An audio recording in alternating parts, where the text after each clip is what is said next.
ዛሬ ሰራተኛ የሚፈልግ የለም እንዴ? ሰራተኛ ፈልጋቸው ነው? የምን ሰራተኛ? አይ ለሳኝ፣ ግንበኛ፣ የቀን ሰራተኛ ከፈለጋቸው አለው ብዬ ነው። አይ ሰው እየጠበቅን ነው። እሺ። እንዴ እቺ ልጅ በትምህርት ሰዓት ወዴት እየሄደች ነው? የኔ ልጅ ዛሬ ፈተና አለሽ አይደል እንዴ? ወይስ ቀረ? ኧረ አልቀረም አባ። ታዲያ ፈተና ትተሽ ወዴት ነው ልጄ?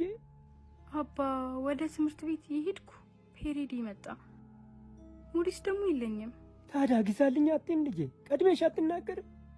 አይ በይኔ እኔ አባትሽ እያለሁ ልጄ።